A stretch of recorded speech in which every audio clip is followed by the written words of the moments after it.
Okay. Can I get a thumbs up? Are we ready to roll? Okay, cool. Um, so thanks again to everybody for joining us today. I'm excited to talk with you all about some guidance that we've been putting together to share with all of our agency partners for rescue and a couple updates that we have coming down the pipeline and to kind of get everybody on the same page and working together as we jump into 2024. So this is a pretty content heavy webinar. As I mentioned, we're going to have 60 minutes of content and then the last 30 minutes is going to be set for questions and answers. So I'm going to jump right in and introduce you to your food rescue team.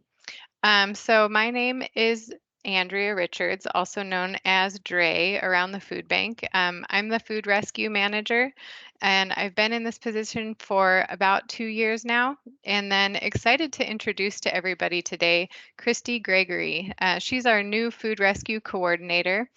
Christy, would you like to introduce yourself? Sure. Hello. It's nice to see so many faces.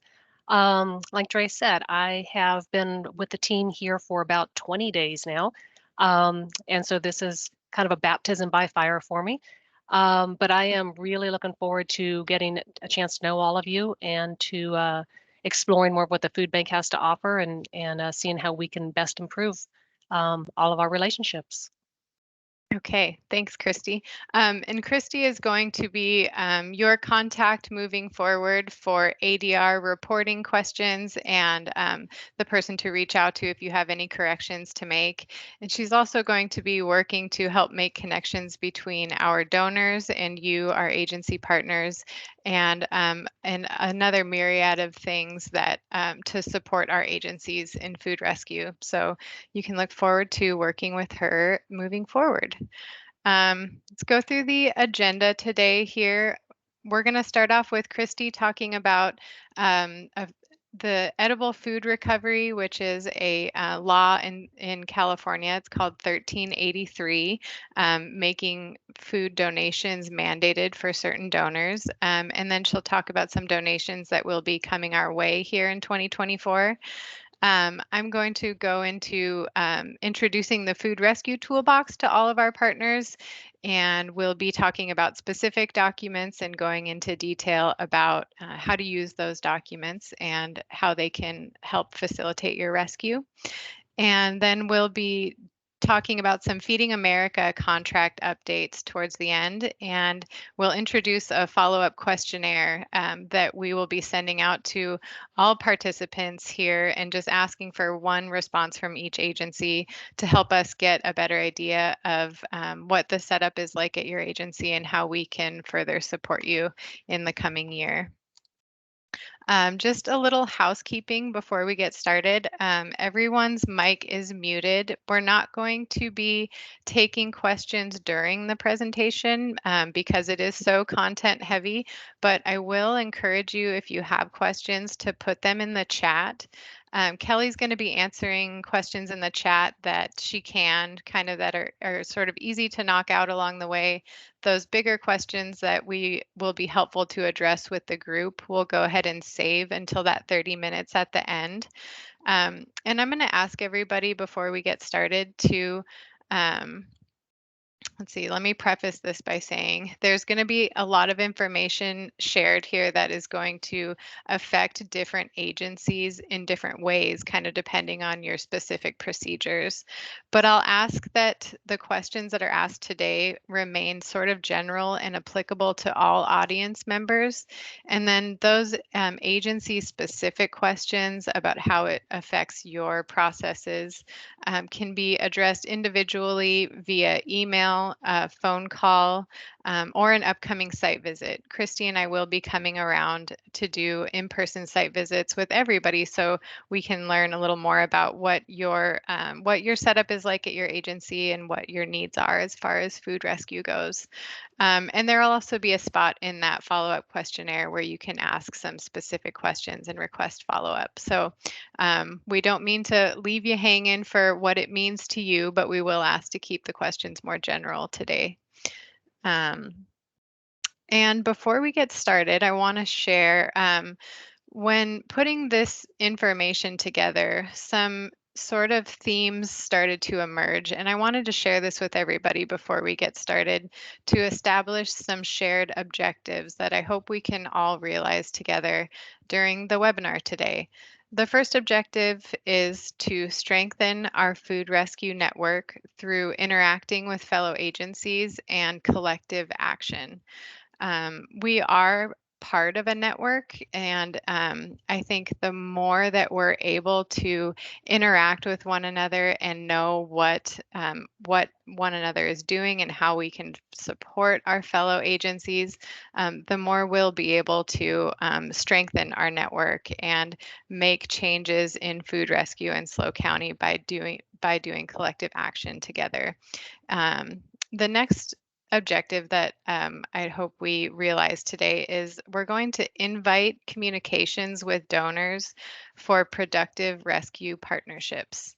And we'll be going through some guidance to help you in that space. And lastly, we're looking to support the participants of our services by providing food handled safely in transport and distribution. There are a number of things that we'll be going through today that touch on food safety, and this is a big theme that you'll see coming through in some programmatic updates coming down the pipeline. So I'm going to be referring back to these objectives kind of throughout the conversation, throughout the presentation today, and I just want to get everybody kind of primed by presenting them here at the beginning. So I'm going to kick it off to Christy to talk about food recovery laws of 1383 and take it from there. All right, thanks, Dre. So just want to go over a couple of terms to begin with, because you're going to hear some phrases used several times throughout today's presentation. And some of them you may already be familiar with. But one of them that's very common is food generator, otherwise known as the commercial edible food generator. And that is simply the businesses that are distributing food. These are the folks that you have already been interacting with, grocery stores, supermarkets, the Costco's and Targets of the world. And the other one that you should be familiar with, because you are one of them, is the Food Recovery Organization or agency partners. And these are the nonprofit organizations that rescue food and feed people. And the agency partners, which is how we tend to refer to you, and food generators work hand in hand along with the SLO Food Bank in order to get food out into our community. Now, SB 1383, as Dre said, is a state law that ultimate goal is to reduce greenhouse emissions by reducing the amount of organic matter that is going in to our landfills.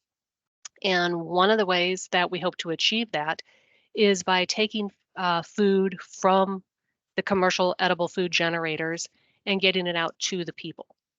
And so businesses have been mandated to reduce their waste. And so that's where the SLO Food Bank steps in along with all of you and takes that leftover food that is still edible and gets it out to in the way it was intended to be, which is into people. SB 1383 has the commercial edible food generators divided into two categories. That first one, like I said before, is the Tier 1. And those are businesses that usually will have fresh produce, fresh groceries, shelf-stable foods. Those are the ones you have been interacting with already. Starting this year, Tier 2 has come on board. And these businesses are a little bit different. They typically have more prepared foods, which have a whole other set of safety concerns around them as far as how we handle them. And these might include restaurants, large venues and event venues, local education agencies if they're producing their own foods. And they are now mandated to reduce their waste by getting that organic food out to people. And I do want to bring to your attention before we move on to the next slide, if you'd look at the picture in the middle of the slide there and see that things like the restaurant facilities and all of them actually have size requirements for them to be mandated to participate. So if you look at under restaurants, for example, it's restaurants that are greater than or equal to 5,000 square feet or have 250 or more seats. If you think about that for a second, there isn't a restaurant within SLO County that fits that criteria. And I just want to bring that to your attention now because that'll play into some of our conversation a little bit later. But we're going to go ahead and talk a little bit more about Tier 2 and what that's going to mean for all of us. So as stated, the Tier 2 businesses have primarily prepared foods, which unlike a shelf-stable item, which may have a little bit of leeway in how it's handled, these ones have a very high requirement for time and temperature control to safely manage that rescued food. And along with that then comes the responsibility of having the right resources in order to handle that food. Because of those resources aren't necessarily in place and the infrastructure isn't necessarily in place, a lot of the food banks throughout California are not yet interacting with the Tier 2 businesses, and they are not obligated to. So while the Tier 2 businesses are obligated to reduce their waste and to donate food, the food banks are not required to accept it. And so while we work out how to handle all of that, the SLO Food Bank has decided to work on a pilot program with one of our local school rescue agencies or rescue schools. We're calling it a school rescue. And the local school, along with a couple of our agencies, agency partners, are going to give it a trial, see what resources work for our community and for our constituents, and what things we need to work out to make sure that all the food that is delivered is done so in a very safe manner. And then what we look forward to doing is being able to develop guidance for rescuing prepared foods, and we'll share that guidance with all of you.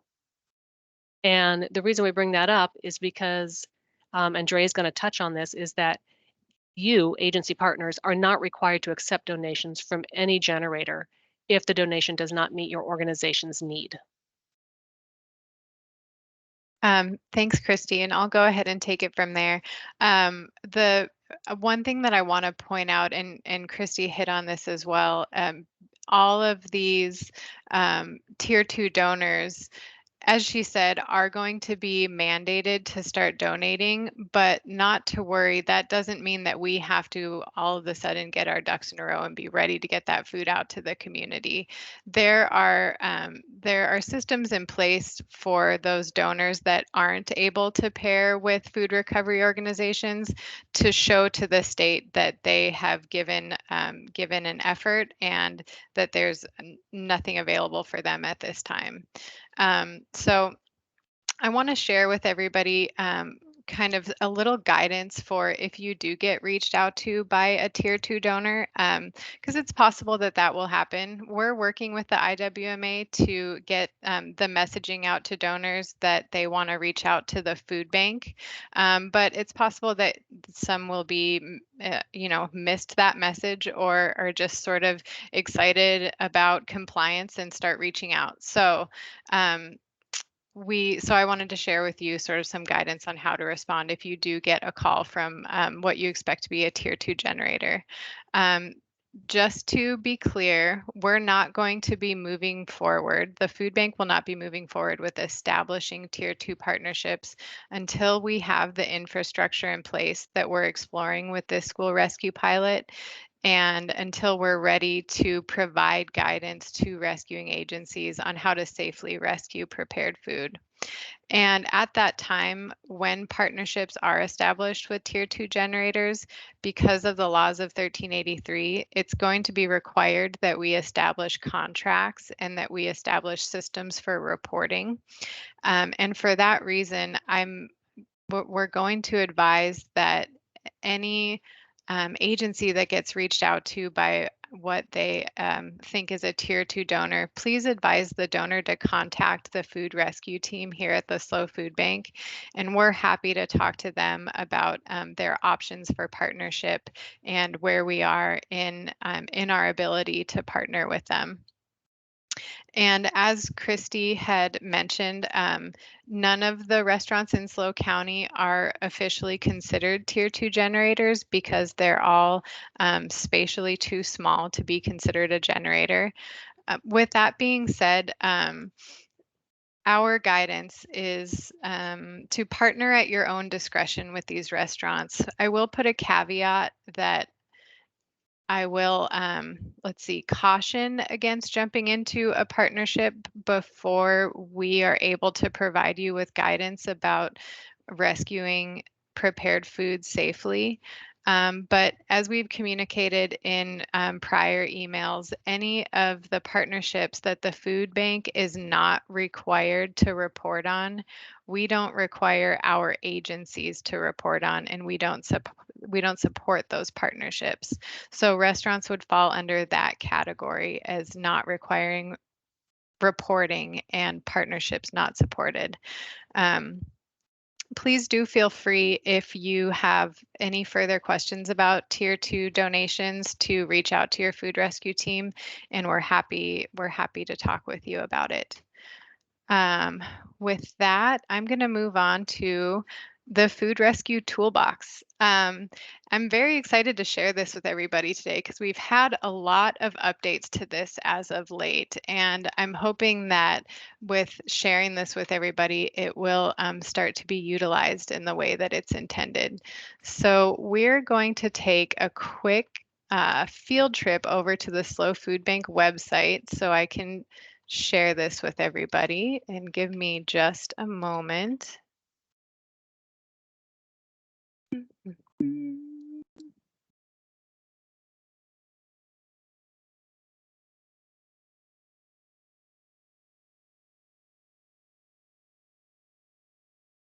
Okay, so let's start out at the SLO Food Bank home. So in order to get to the food rescue page, you want to go over to what we do, down to food rescue. And this is a relatively new page that came up last year. So you can learn a little bit about our gleaning program here, or you can shoot right down to the content for grocery rescue.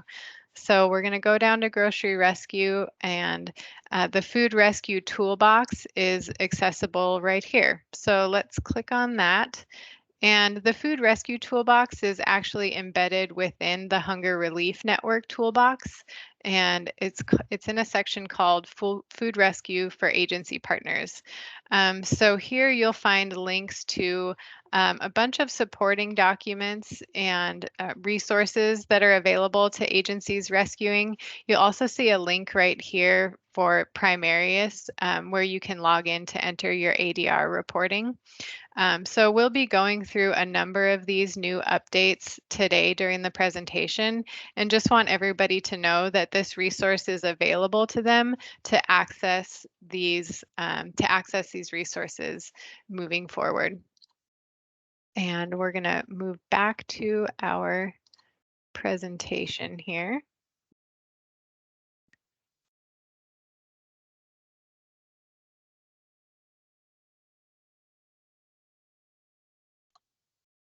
Okay. And so the first document that we're going to go through today is called Declining Donations and Documenting Waste.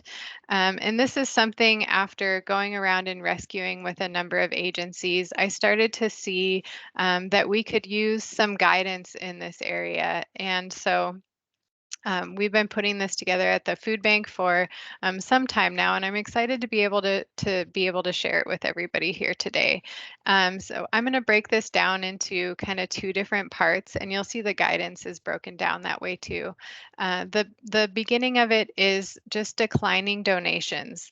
Uh, we're going to talk about two different reasons that an organization would want to decline donations on site. And my recommendation is, I know we're not able to sit there and look at every expiration date and look at, do like a thorough inspection of the donations offered on site, but I do ask and sort of encourage you to do a quick overview of the donation before putting it into the vehicle, and keep an eye out for any things that you would need to decline for these reasons. There's two reasons we're going to talk about today. The first reason is declining due to your organization's capacity. So if you know that you don't have enough room back at your agency to store all of the milk being offered to you, for example, or that given the volume of your distribution, you're not going to be able to get all that cereal out before it spoils. So this is a reason that you would decline a donation due to your organization's capacity. And what I recommend communicating with the store staff at that point is to advise them to call the food rescue team at the food bank. We know all the other agencies that are collecting in the area, and we are happy to jump into action and try and find somebody that can use that food and potentially arrange an additional pickup. A reason that I'm hoping you'll consider to decline due to your capacity is because I'm seeing what happens when organizations pick up food that is beyond their capacity to distribute. It then becomes that organization's volunteers or staff's responsibility to get it out to another organization in the community because we don't want to see that food go to waste. So it becomes additional work for it becomes additional work for your volunteers and your staff members. And really, the onus should be on the store if they have extra product that you're not able to distribute. So I do recommend having them reach out to the food rescue team, and that would be either me here at the food bank or Christy as well. Either one of us will be able to handle a call like that. Another reason for declining donations on site would be if the donation is inedible or spoiled, if you have reason to suspect that it hasn't been handled safely. And I think one great example of this is it's easy to see those bagged salads. If they're spoiled and they're not going to be able to be distributed, that's something that we leave with the donor and just let them know the reason for not taking it. Just let them know, I'm sorry, this is too far past its prime, and we're not going to be able to distribute it. And that way, the responsibility for disposing of that product falls on the store. I advise to be clear about your reasons for declining food that is inedible or spoiled. Um, and I want to share this thought with everybody at the bottom of the page here. And I'm hoping we can all kind of seriously consider it. When we decline inedible donations on site, we are helping to change the face of hunger in our community. And when I say that, the reason I say that is because I think something that we tend to do as rescue agencies is we want to be there for the donor and let them know that we can handle anything that they put our way, right? You don't want to seem unappreciative and leave stuff with donors when they're giving it all to us essentially for free. But I think a message that we're unintentionally sending if we take food that is visibly spoiled at the time of donation is that that food is going to go out to feed the community.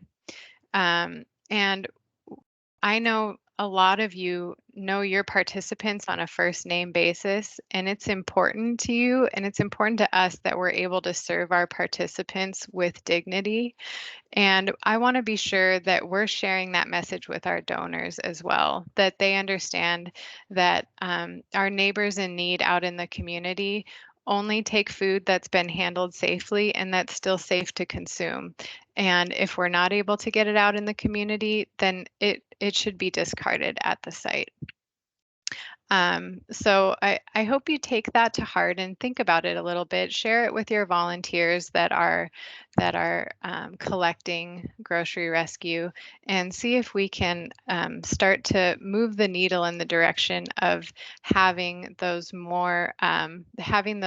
sometimes difficult conversations with our donors for more productive rescue partnerships. Um, Inevitably, we know though that some of the waste is going to come back to our organization because you can't catch it all with sort of that quick review before putting the donation into the vehicle. So there's also guidance here about how to document that waste that comes back to your organization. I want to start off by being clear. Only product that is inedible at the time of donation should be documented as waste. So any product that is edible when it comes in and goes into the cooler and perhaps spoils before the distribution, we don't want to document that as waste. That should be documented in its original category. We just want to be sure that anything that's inedible at the time of donation is documented as waste. So I have these two scenarios to kind of give everybody an idea of what we're asking for when we ask you to document waste. To state it very simply, anything that's not inedible should be separated from the edible donation and weighed in its own category of waste.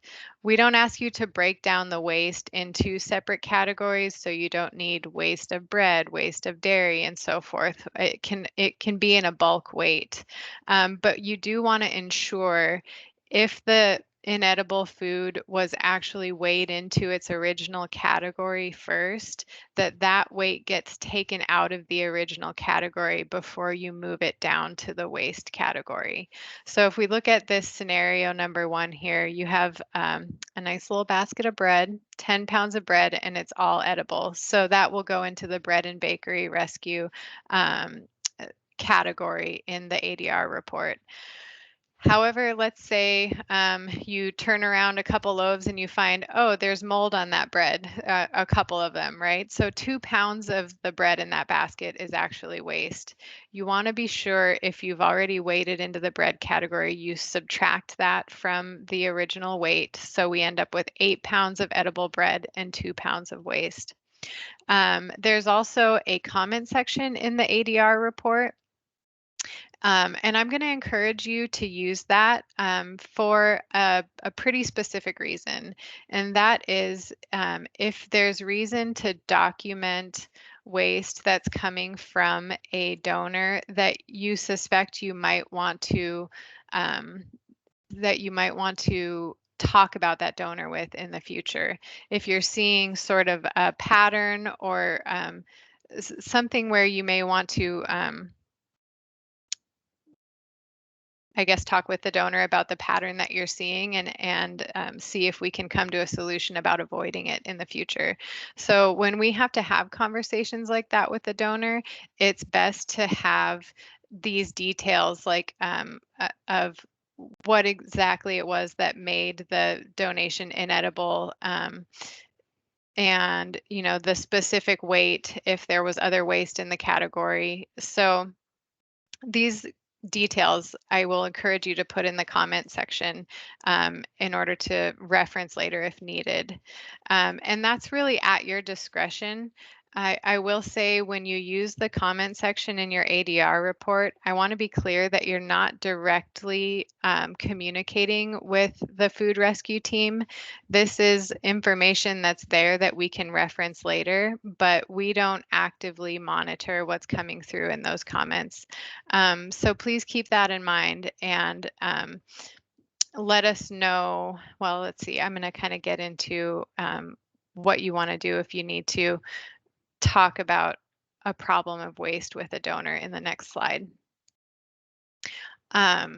So let me say, in visiting a number of our agencies, I've noticed that the way that some weighing processes work, it's not currently convenient to pull out the waste at the time of weighing. And I'll ask for you to consider what it would look like to change processes in order to recognize that waste before your donations get put away and document it as such. The reason that we want to document waste in donations First of all, we want to be sure that we only credit stores for donations that go out to feed the community. In those relatively rare scenarios where we get a big donation of something that is actually inedible, we want to be sure that we're not crediting the store for that donation if it doesn't go out to feed the community. And these weights do get back through Feeding America to the corporate offices of the stores that we partner with. And they in turn often use those weights for a tax break, for the donations as a tax break. So we want to be sure we're only crediting for the food that goes to the community. Also, as I had mentioned earlier, donating waste helps us to maintain, or excuse me, documenting waste helps us to maintain records if there is an issue that needs to be addressed at a later time. And we have the information that we need to go back to the donor and say, hey, this is what we're seeing. We're hoping we can talk about a way to get around that in the future.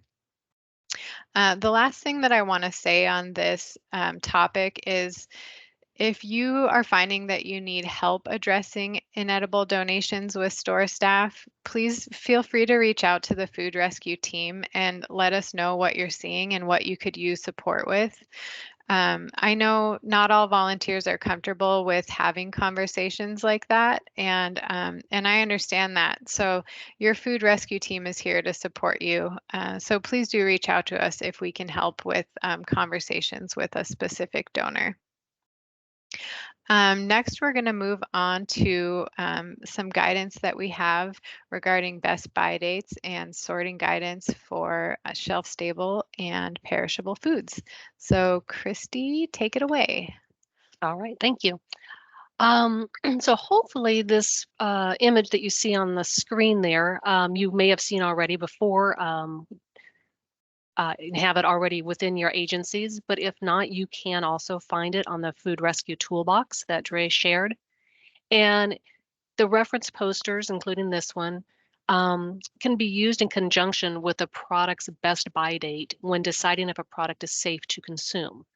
So in effort not to have food be thrown away while it is still good to eat and nutritious, these guidelines were established to help us kind of understand exactly what those labels on the containers or of the products mean and how to know that we're still handing out the very best quality food that we can. So to be clear, the sorting guideline posters that we have don't represent the time. Let me try that again. Guideline posters do not represent time food is safe past the best buy date. It's impossible for us to say that if something has a stamped date on, let's say, a container of cottage cheese, um, and that on the day that it expires, let's say, that it's then suddenly bad, that you can't eat it. Nor can we say, oh, well, it's got at least 2 weeks to go. We can't say that because there are so many different variable indicators.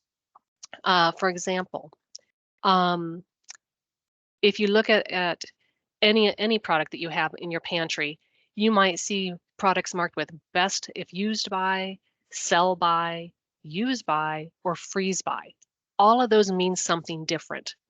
So they are a great reference. If you have some milk and you look at the stamp on the milk, and if it says best if used by, that's when that product will be of best flavor or quality.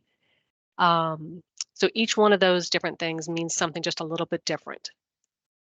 There are also variable production methods. So even products that are very similar may have been produced a little bit differently, which then also alters how long something may be still good for. For example, some dairy is ultra pasteurized, meaning it is heated up to a very high temperature, and that actually can extend its shelf life. Other dairy does not have that process done with it. So even amongst similar items, the production methods can make those best buy dates a little bit hard to know. And then the variable storage conditions. From the time that product is produced until the time it's on the table, it has been transported and stored multiple different times. And all of that can be reflected in the quality of the product. So interpreting those best buy dates takes a little bit of sleuthing. And that's why the food pantry has, or the SLO Food Bank has developed these posters. You could switch slides for me. Thank you. We're calling them sorting guidelines. And these were done in conjunction with the USDA Food Keeper app. And all of you have that available to you on your smartphone if you go into your app stores. And it's a really handy guide to kind of give you an idea of, okay, I have a product here. It's got a best by or a sell by date stamped on it. Do I really have to discard it at that time, or can I possibly feel comfortable that it may be fresh for a little bit longer? So want to start at the kind of at the top of what that poster would show you and be very clear that if you receive any product that has damaged packaging to the point where the food is exposed, or that you believe that it hasn't been stored properly throughout its lifespan, that product should be discarded. One way to little bit of evidence that maybe something hasn't been stored properly is, are there ice crystals all over the outside of the packaging or all over the food? That means it has likely been frozen and thawed more than once. And of course, if the food is leaking out of the packaging, it's time to move it along. The best thing you can do if you're handling highly perishable foods such as dairy or fresh meat is use your senses. If you're unsure about distributing a product, you are permitted to take 1 unit of that product and smell it or taste it, look at it, and then discard that 1 unit for quality assurance. But use a little bit of common sense as well as your senses when looking at those products to determine if they are still good. The purpose of the posters is to provide a general guidance of shelf life of the food products. We've been kind of thinking about it as they show a food may still be good by date. So go to the next slide. So just a little bit close up of what that poster looks like there. So back to the cottage cheese example. Let's say that cottage cheese that you just brought in to your agency has a stamp on it that says it is good by or good until February 1st. So that's your first step, is to look at that date. Second step would be, okay, we can refer to the poster, and it says here that cottage cheese may be good for up to 2 weeks after that stamped date. Okay, that's also good to know. So maybe we've got until the middle of February, but that's if that product has been kept under optimal conditions at all times. So that again is where your senses will come in handy. Look at it, smell it, taste it, and then make your judgment from that. So these are not meant to say all cottage cheese is good 2 weeks past that time frame that's stamped on it. It's just a guidance that it may still be good. So, and the goal here is to be sure that we are not getting rid of food that is still edible. So hopefully that makes some sense there.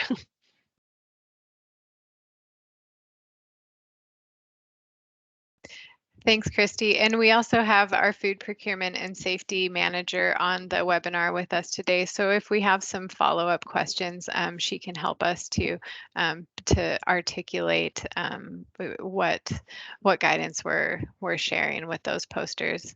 So I'm going to move forward into some Feeding America contract updates. So in 2023, Feeding America performed a significant overhaul on the contract that they have with their partnering food banks. And there are some updates that include our food rescue program. So currently, our partner services program gets audited every 2 years. And the audit is to ensure that our partner rescue manager is working with our agencies to ensure that all the food is being handled safely and that it's getting out to our participants in an equitable manner. And so these audits, due to language that's coming through in the updated contract, we're expecting that these audits will start to include some food rescue compliance checks in the future. And I think we're seeing right now with the sustainability movement really across the country and across the world that food rescue is kind of having its time to shine, which is really exciting because we're starting to see that it is a necessary function in society to ensure that we redistribute product that's still edible, even if it's not sellable. So with that, with the focus and all the attention that's coming on food rescue, we're also getting some more guidelines of how to do it safely. And Feeding America has started to put in some more requirements to ensure that we are documenting that we're rescuing safely and that all those that are handling food are aware of food safety requirements. To be very transparent with everybody, the timeline of when they're going to start including food rescue in these audits is currently unknown. So we're going to keep you updated as we do when we learn more. But this is a great time for us to prepare. We see the language in the contract and we know what's likely going to come. So we're going to share these updates with you, our rescuing agencies, and talk about starting to move the needle in the direction towards compliance so that we have our ducks in a row when it comes time to show during an audit. So the first contract update that I want to share, and this actually isn't an update. This has been part of our contract for a long time, but I believe hasn't been largely shared with agencies. So I'm sharing with you today, and it's regarding the sub-distribution of rescued product. And to get everybody on the same page, when I say sub-distribution, I'm talking about redistribution of rescued product when the collecting agency is unable to distribute before spoiling. So we know that there are variables in grocery rescue in the quantity and the type of foods that come through. And so it's not just a one-to-one equation of what you're donated from the store you can get out that next week in your distribution. There's bound to be some excess rescue that you're unable to get out before it spoils. And we know that agencies have had to become creative with this extra food and have established partnerships and agreements with organizations around the community in order to get that food out before it spoils. Under the Feeding America contract, that sub-distribution of food is actually only permitted through other SLO Food Bank agency partners. And there's good reason for this.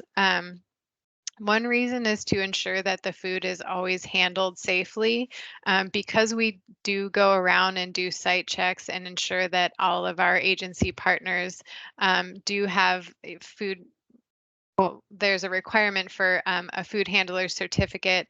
And, when Kelly goes around to do her site visits, she looks to be sure that all your facilities are in order to be able to rescue food safely and handle food safely. And so we can't say that about organizations that aren't within our agency network.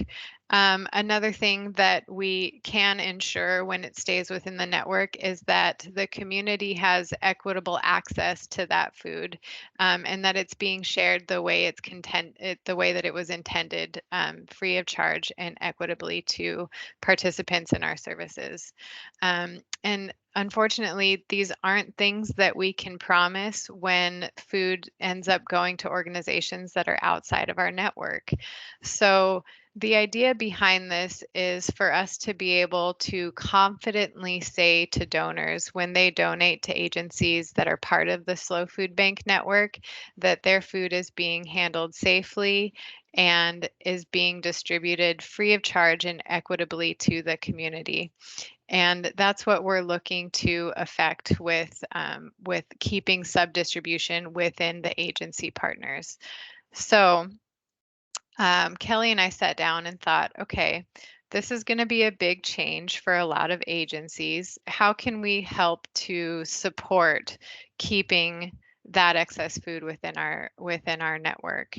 And what we realized is a lot of agencies might not be aware of the other agencies that are actually in our network. And so we've been working with our coordinators to develop this agency partner directory.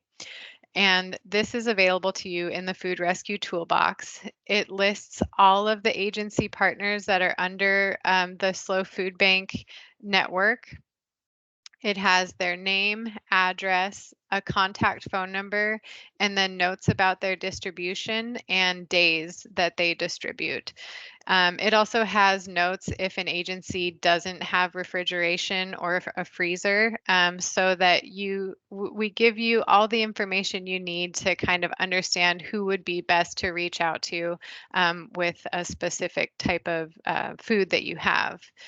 Now, I want to be, I want to offer to all of our agencies that we are here to help you interpret the information on this directory.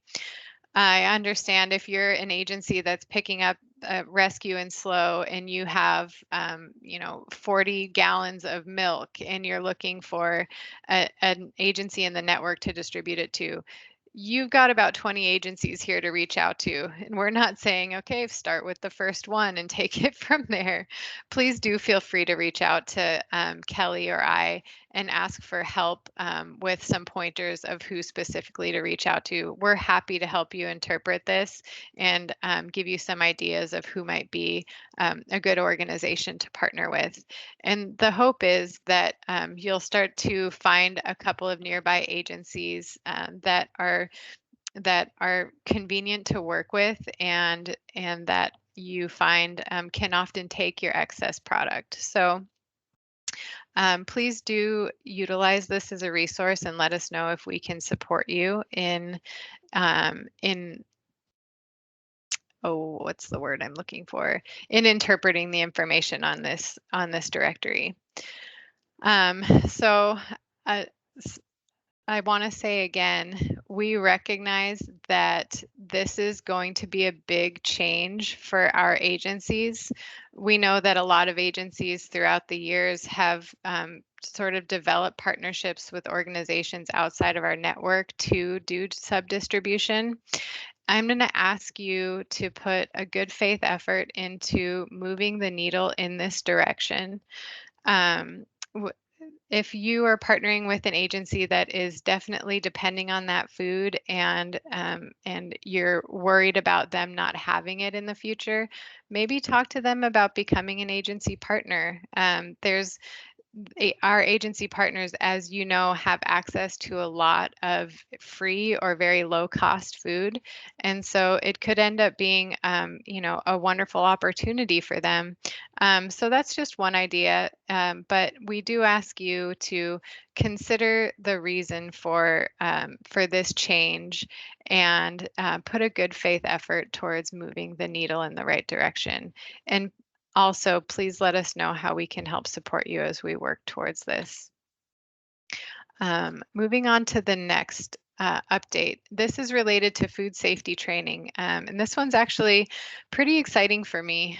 Previously, the requirement for food safety for our agency partners is that one person on staff had to be Serve Safe certified and have a certificate. Now, the update in the new contract is stating that any volunteers or staff members that are regularly handling food rescue also need to be trained in either a Serve Safe certification, which can be taken in an online course, or in a food bank equivalent. And so, what we want to talk to you about today is the food bank equivalent that we're considering offering. Um, and to be clear, before I get into these details, volunteers or staff members that fall under this category of needing the certification are those, or excuse me, of needing this training, are those that regularly handle food rescue. And so that would be those picking up, transporting, sorting, or delivering rescued food. So these are the two options to knock out that requirement. There's the Serve Safe course online, which many of you may be familiar with. The cost is $10. Duration is about 2 to 3 hours, and that includes the test that you take in order to get your certification. And then that food handler certificate is valid for 3 years once you've completed the test. There is what we're talking about doing here at the food bank in order to help agencies get to the point where all of our volunteers and staff members are food safe trained. We'd like to offer an in-person class at the SLO Food Bank warehouse. This class would be put on for free. The duration would be roughly 2 to 3 hours as well.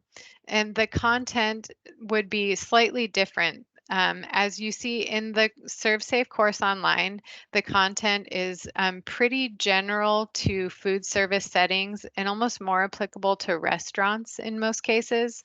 The content of the in-person class that we're considering putting on at the food bank would actually be more applicable to scenarios that you see in grocery rescue settings. So we're excited to be able to provide that to you and have those conversations in an in-person class. What we're looking to find out today is interest among your volunteers and staff members in attending this in-person class. And so when we do the follow-up questionnaire that comes your way, we'll be asking for you to give us some specifics on interest so that we know how to best design that class. And we'll be getting back to you with what we learn. Moving on, the next contract update is we will soon be we will soon be required to record temperatures of rescued food. So the requirement as it's stated in the new contract is for volunteers or staff members rescuing food to take sample temperature readings for all frozen and for frozen and refrigerated product 2 times during the rescue. That's one time on site at the donor, at the site of the donor, and then again upon arrival back at your organization. The reason for that is to ensure that not only the donors are following safe food handling procedures, but that the food is being transported safely and that it arrives back at the organization in a safe temperature as well. This is another thing, as I have been saying, we recognize is going to be a very big change for a lot of agencies to start implementing in your current processes. And we understand this isn't going to be something that we can start tomorrow or next month for that matter. What we want to do today is to talk about square one, the equipment that you're going to need to support this requirement. And that specifically is going to be no contact thermometers and thermal blankets to support safe transportation. We're going to be asking you in that follow-up questionnaire the amount of thermometers and thermal blankets that you'll need to rescue safely. And the food bank has set aside some money in our budget to be able to support you this way. We can't guarantee that the number that you ask for is the number that we're going to be able to provide. We do need to look at all of the requests that come through from our rescuing agencies, but we can promise that we will do our best to facilitate your needs and ensure that we're distributing those resources equitably amongst our agencies. So what we're going to do is start with getting that equipment in your hands. Once we've done that, we're going to move forward with guidance on how to show your temperatures, or excuse me, how to show your volunteers and staff members how to take those temperatures, where to record them, and how we're going to be following up with compliance checks. So let's start today by learning what you need, and we'll follow up to talk about how to implement it in the future. Um, so those are the big three updates from our Feeding America contract. And as I've said, we're going to be working with all of our agencies to ensure that it's clear what is required, and that we understand the difficulties that you may be having in implementing these. And our hope is to be able to learn from agencies that are starting to do this and share best practices with the rest of the network.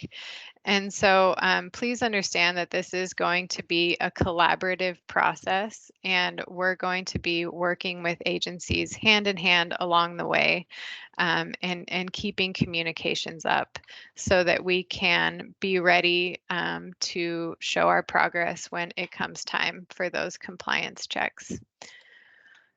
So let's take a little recap here of the tools that we've shared with you today, and then the objectives that we're hoping these tools can get us to. The agency partner directory is going to be there for you to know which agencies you're able to reach out to for that permitted sub-distribution under the Feeding America contract.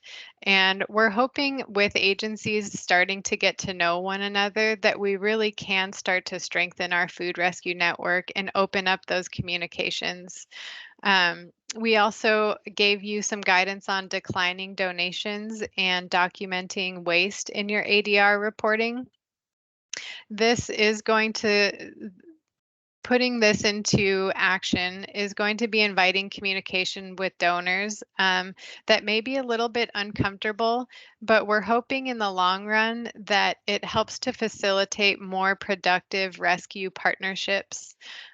So please reach out to us as you're starting to implement this and as you're talking with volunteers about this guidance, and let us know if we can help you. We're happy to come to your agency, do a site visit, and talk with your volunteers that may have questions about specific scenarios. That's where we kind of jump into action and are happy to come talk with you in person. So let us know if that will be helpful for you if you need that support. We shared the food sorting guidelines to help you understand how to interpret best by dates and the amount of time food may be safe to consume afterwards, but do certainly use your senses in conjunction with the guidance on those posters. And we're hoping to get your feedback, as I said, on the food safety training course that we're looking forward to having here at the food bank, and providing you with the equipment needed to ensure that we're rescuing that refrigerated and freezer food safely in transport and in distribution to our participants. And with those resources, we're hoping to support our participants by providing food handled safely.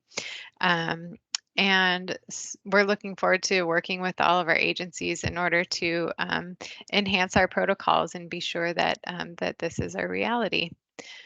So I'm going to talk quickly about a follow-up questionnaire that we'll be sending out, and then we'll have time for questions and answers. So we're going to follow up when the webinar is over. We'll send out a recording to all the participants that were here today. And with that in that email, we'll also be sending out a link to a follow-up questionnaire. And we'll be asking for just one response per agency. I know some agencies have multiple attendees here today. We will only be asking for one response to be submitted per agency. The questions that we'll be asking about is, first, we want to determine the number of staff members and volunteers that you have involved in food rescue. And that will help us to get an idea of the number of volunteers that are going to need that food safety training and the number of volunteers that are going to be working with the equipment that we'll be looking to provide as well.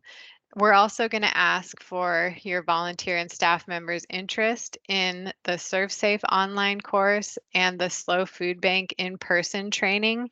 This isn't an either or, it's more how many are interested in one and how many are interested in the other. And that will help us to understand how we can tailor our in-person training class to the needs of our agencies. Then we'll be asking for the number of no contact thermometers and thermal blankets that you'll be needing. Again, we need to take a look at the needs that are submitted from all of our agency partners and how we can fulfill those needs with what we have in our budget. So we can't guarantee that we're going to be able to provide everything that you ask for, the numbers that you ask for, but we will do our best to serve all of our agencies equitably. So I'll thank you in advance for taking a little time and talking with your staff members and volunteers and providing some thoughtful responses to these questions. We also have a question at the end of that questionnaire. In case you have feedback on this presentation or you have questions that we aren't able to get to in the question and answer part, we'll be able to follow up with you if you indicate that in the questionnaire. So I think that's it. I'm going to put up this slide to share with anybody that needs to take down our contact information. I'm also going to have this contact information available in the email that we send out to follow up. So don't feel like you necessarily have to scramble to get this written down right now. And I think we're just about on time to start our question and answers. So I'm going to stop presenting here. And Kelly, I believe you have been working away at answering the questions in the chat, and we're ready to start answering any of those questions that you weren't able to answer in the chat and that we want to bring to the group.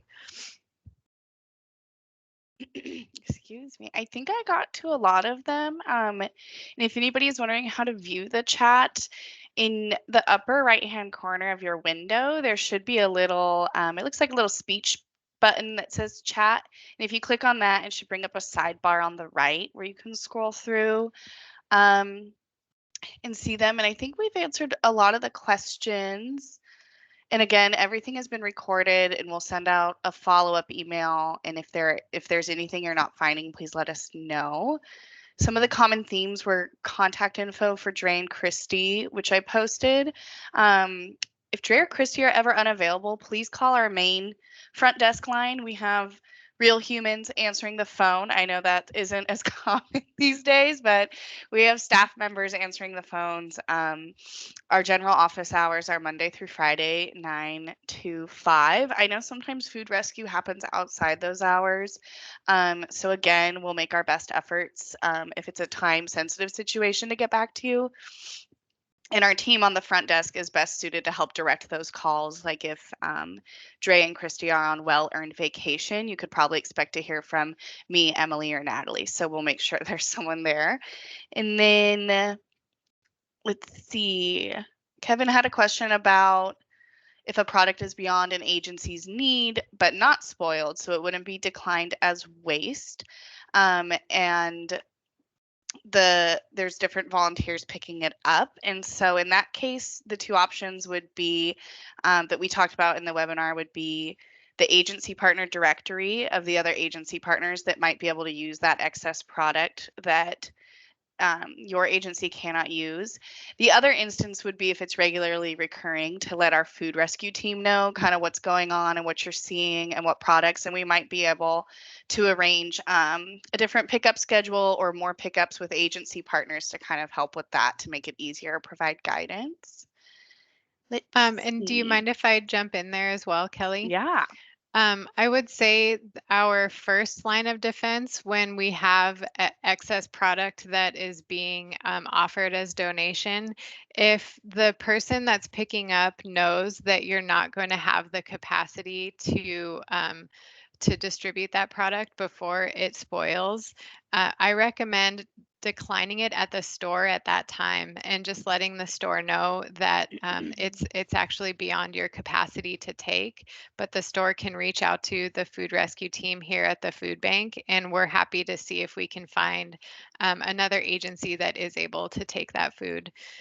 So that's kind of our first line of defense when it comes to excess food, to to get, I guess, prompt the food rescue team into action to help the donors get that food to another agency that can use it. If the volunteer is unaware that you won't have the capacity and does take it back to the organization, that's where we recommend that you look at the agency directory in order to know who to safely sub-distribute to. Yeah, and then another question that wasn't answered from Cindy, the time frame for getting the information requested back to the food bank. And we will, I think, include that in the follow-up email with the questionnaire. Was it about Oh, the yeah. temperature blankets and everything, Cindy? Oh, whoops. I was trying to re-enable everyone's microphone and I forgot Oh, to hit no. apply. Let me fix that. You're probably like, I can't talk to you, Kelly. Okay, folks should be able to unmute now. Yes, while you it still use was. the That was chat. about, yeah, the staff and Perfect. yeah, all that stuff. Okay, thanks. Yeah, and thank you for asking. I had meant to mention that we're going to ask that we have kind of a soft deadline for agencies to reply to that questionnaire within the week. So we're asking for it by January 31st. But I also recognize that some agencies work with a number of volunteers and need a little bit of time to have conversations with all those volunteers. So certainly if you do need longer, that's understandable. We're just kind of putting a timeline on it as a request. Yeah, and then Okay, thank you. Sorry, Thanks for Cindy, thank asking. you. To answer Zach's question, I can kind of speak to that. Yeah, so becoming an agency partner, which everyone on this webinar is, becoming an agency partner is essentially a nonprofit organization in SLO County that has food assistance or addressing food insecurity as part of its mission. So some of our agency partners, that is their sole mission. They are a food pantry and nothing else.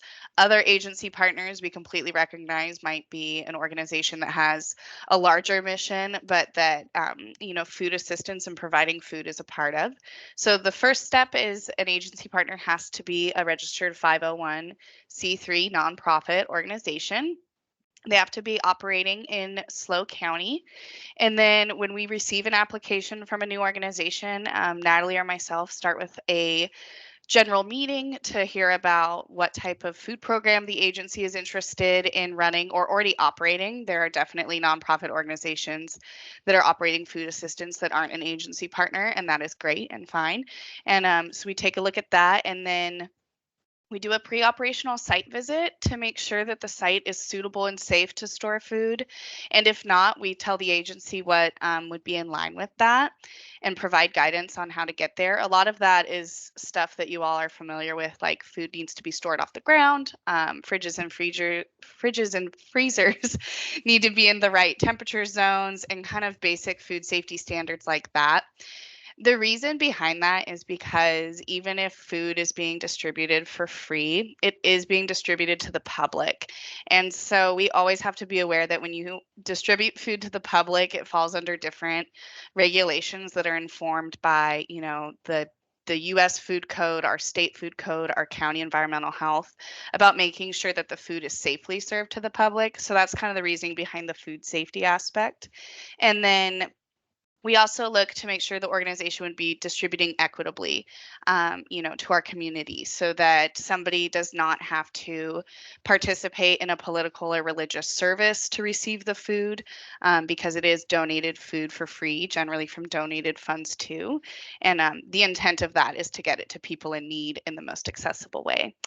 And then, yeah, from there we do an onboarding meeting and set up a weekly recurring pickup, like everyone here participates in. And then from there, we monitor our agency partners for partner services every 2 years, and try to keep everyone up to date on the program and provide support and grow our network, and get food out to folks in SLO County. And the main benefit for any organization that joins, and as you all know, is like receiving food direct from the SLO Food Bank at either no cost or low cost through our cooperative purchasing programs. So yeah, I hope that kind of covered what you were asking, Zach. Yeah, that was great. Thank you. Yeah, of course. This is for Christy, maybe on the, thinking about the eventuality of the tier 2 concept, and us local food folks, it seems like a huge equipment investment would need to happen to make that viable. I mean, it's all temperature control, and we don't have that currently in our pantry. Our vehicle for doing the pickup doesn't have that capacity. So, I mean, do you have any thoughts about when the initiation of this would actually occur? Yeah, I'll take a stab at answering that. That's a good question, Terry. And then I'm sure Dre or others from the food bank here will also have things to contribute. So again, just to reiterate, with the tier 2 businesses, first off, they all have to meet certain criteria of size before they are even considered to be mandated to have to donate their organic food. And then if something doesn't meet your criteria, you are not mandated to accept any donation. So if you are approached by a restaurant or an area school that has food production, and they say, hey, we've got some fantastic food that we would like to give to you for your agency. If it doesn't fit your criteria because you don't have the storage or the transportation or the mechanisms to safely handle that food, you can always decline that. You are not obligated to accept it. So. And I'm happy to tag on from there as well. The state recognizes with this mandate that there was going to need to be a lot of infrastructure built up in order for food recovery organizations to have the equipment that they need to be able to rescue food. And so they have required what's called capacity studies in order to understand what's needed for capacity to absorb the food that will be coming down the pipeline. And because of those capacity studies, I guess in response to those capacity studies, they have issued grants to counties around the state in order to get money to the food recovery organizations on the ground that are doing this rescuing. And so those grants are coming from the IWMA, the Integrated Waste Management Authority. And we've been working with them to ensure that we have access to those grants to share with our agencies that are considering doing rescuing of prepared food. As you may be able to imagine, with the processes of getting a state grant, it's not super straightforward, and the timeline right now is not determined.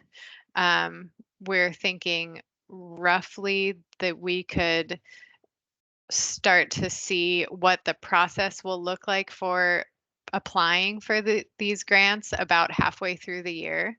And that's kind of as specific as I can get on for a timeline with you now. But as soon as we do have information of how much money is going to be available and what the processes will be to apply for these grants, we're going to hit send on that email and let our agencies know just as soon as we can, and also see what kind of support we can offer to help apply for those grants and get that money to you to build up your infrastructure for the temperature controlled needs for prepared food. Good, thank you. Mhm. And actually, thanks so many of you for providing all the um, guidance resources that you currently have. Very, very good stuff. Thank you all. I appreciate that. You're very welcome. It's our pleasure. And always happy to answer questions for any agencies that are, working on interpreting that or working through actually implementing it. So we're here for you. Do we have any other questions in the chat to address? If I could ask Kelly to maybe expand a little bit on your response to Joyce's question about the training. Absolutely. So I need to look up, truth be told, I just can't recall the exact requirements of who could administer the food safety training if it's not the online ServSafe course. Um, I want to say I think it has to be a food bank representative. I'm going to check with Emily on that. But it also could be, I recognize that ALF might have a unique scenario for your agency that has like a lot of volunteers.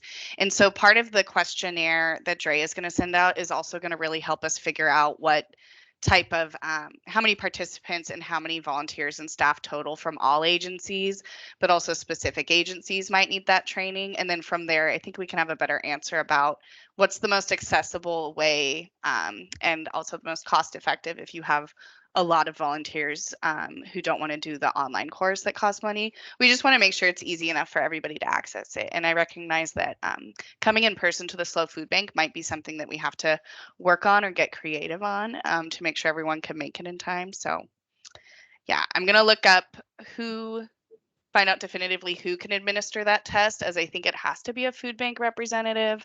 And then if that is indeed the case, what our options to make it like the most accessible and ease of access can be. And then I think I saw Joyce raise her hand too. Hi, yeah. Another question I have is whether every single volunteer that handles food rescue food needs the training. Like, for example, we've started having leads for, like, say, afternoon distribution. We try to have a lead there every day. It doesn't always happen. There are some days that sometimes it's manned by volunteers where there is no lead there. And I'm thinking of the number of people we would need to train if it's anyone who may be handling the food. It's a lot of people, I think.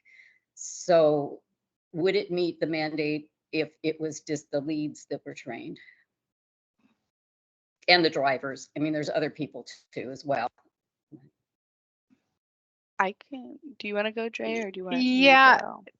the instructions in the manual, or excuse me, not in the manual, in the contract are not super detailed on that. It's really just like they provide kind of a chart for us, and they say if you're this type of volunteer, this is the training that you need. And so the type of volunteer that we're referring to are volunteers that handle food rescue, that handle rescued food.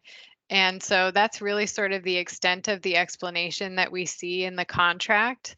And what I'll say is we recognize it may not be actually possible for all of the ALF volunteers to have this training next year, right? Because there's accessibility to the online course that needs to be considered, and there's accessibility to the in-person course. What we're hoping to provide for all of our agencies by offering this in-person course is a way to, I guess, giving you all the access we can in order to work towards compliance for this requirement. It's possible we're not going to have every volunteer checked off, and I think that's okay. We do what we can in order to be compliant, and so we're sharing with you what the requirements are, and hoping that we can kind of work together to get as close to compliant as we can, if that makes sense. I know it's a little Kinda, bit sorta. vague. I just don't want to be too strict in saying this is what it says in this contract, and that like we need to scramble to have everything in order for this, because we recognize that there are variables that are out of our control, and we need to be just a little bit lenient in that. But I think us sort of recognizing the spirit of what that requirement is asking and doing everything that we can to get to compliance is what we're asking from the agencies. Okay, thank you. I welcome. wouldn't stress Joyce on, like, if you have a volunteer that picks up a pre-packed grocery bag and puts it in the trunk of the car and that's what they do on their shift. I don't think that would fall under the purview of if they have touched rescued food, because hopefully that rescue food has already been inspected by a lead who has the training, and then maybe the main person who oversaw stocking who has training, and had someone who had eyes on it with the training too before it went out. So if that kind of helps with a little context. Okay, it does. Thank you. And Taffy, did you have your hand up? Oh, I think you're muted.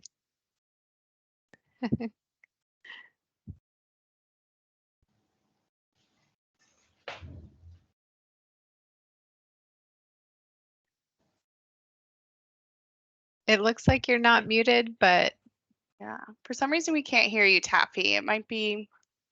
oh, I'm sorry. Can you type your question in the chat?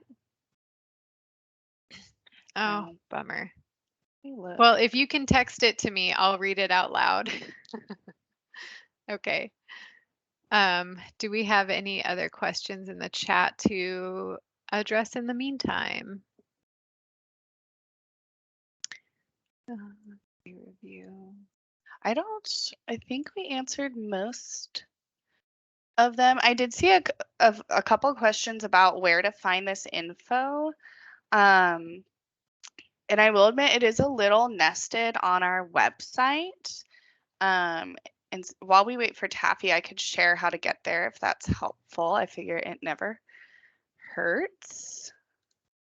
That sounds good. Okay. Just checking how many windows I had open. Sometimes you go to share and there's like 20 and I'm like, oh, we don't all need to see that. So yeah. So there's kind of two ways to get there. If you go to our main website, slofoodbank.org, as it slowly loads, hopefully everyone can see that. At the top here, you can go to get involved, and then there's become an agency partner, and then we find the magical Hunger Relief Network toolbox. And then here you'll have the resources for agency partners. And if you scroll down, food rescue is the next section. And it'll have, here you can see the directory, the Food Keeper app, the perishable food sorting guidelines, shelf stable, how to interpret the best by dates, and then other general resources you all have probably seen. The other way someone could get there that might be a little more accessible is through Primarius. And so if you log in with your agency's information, on this main landing page, here's the Hunger Relief Network toolbox, and that will take you directly to it as well. So we've put it on the landing page down here. Here's the top part of what it regularly looks like. And yeah, and then honestly, based on the questions of where to find it, I might work on my end to make that resource a little less nested for you all to find, or try to find a way that might make it a little more accessible. So I will work on that separately and update when we figure out a better home for it maybe. Nice. Thanks for that, quick tutorial there, Kelly. Yeah. So I got the text from Taffy, and here's Taffy coming through with the assist. I just love your suggestions. And her question was, could the food safety training that we're talking about be on a Zoom, like pre-recorded show that we could simply send to agencies for their volunteers to watch? And I think that that's a really good suggestion. We would have to just be sure that whatever we set up is something that is approved under our Feeding America contract. And it would probably be something that was followed with some kind of test that we administered. But I really like the idea of us just kind of being able to share a webinar like this or some kind of recording to do that safety training when volunteers have the time to do it. And we would be able to give, like I said, more food rescue specific scenarios in there. So so that's a great suggestion and something that that we'll look into.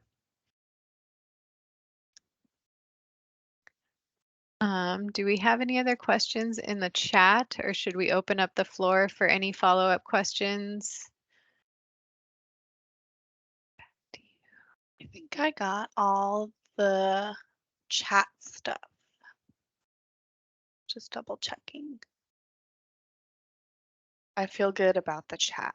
And I apologize again, Bruce. We're gonna I don't add know how that people happened. people with like a gold star next to it or something. And so we'll double check with you to make sure we get the right info too, Bruce.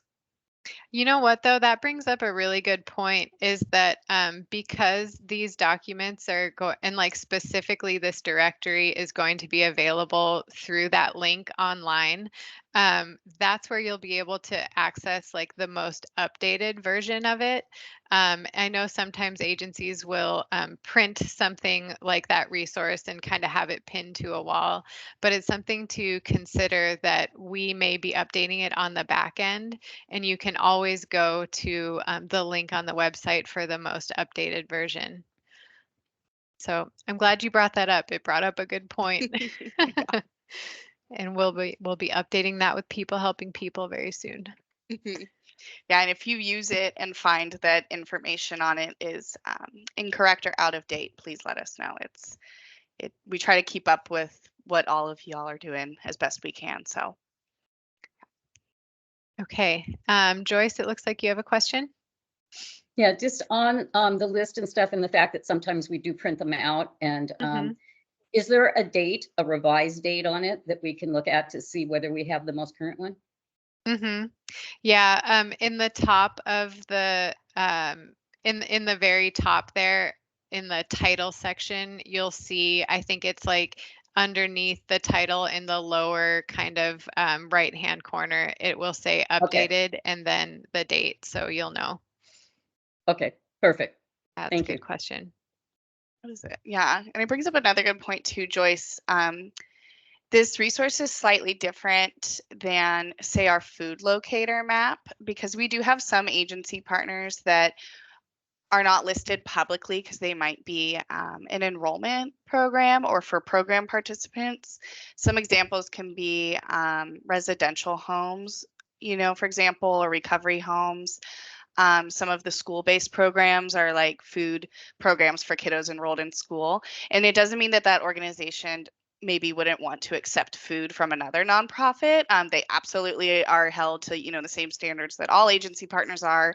Another example might be the Cal Poly Pantry is for students and faculty, so they're not publicly listed because we don't want to refer folks to a resource that won't be sustainable for them to access, So that would be why you might see a much longer list on this directory versus if you look at our food locator map.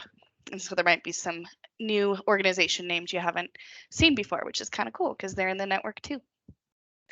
Yeah, so I guess we would refer to that as like an internal facing document, right? Like not something that we would share externally with the public, but we share internally within our network kind of thing. That's a good point too. I'm glad you brought that up. Well, it looks like we're just at time right now. It's amazing how we were able to keep time with this webinar. So I really appreciate, again, everybody taking the time to meet with us today and absorbing the information that we had to share. We'll be following up with that questionnaire and then following up soon with site visits to individual pantries so that you can meet Christy and her and I can get our eyes on what your individual setups are like and how we can better support your rescue. So look forward to us reaching out for those visits, and we look forward to seeing you in person and learning more about your organizations. And I think that's all for today, folks.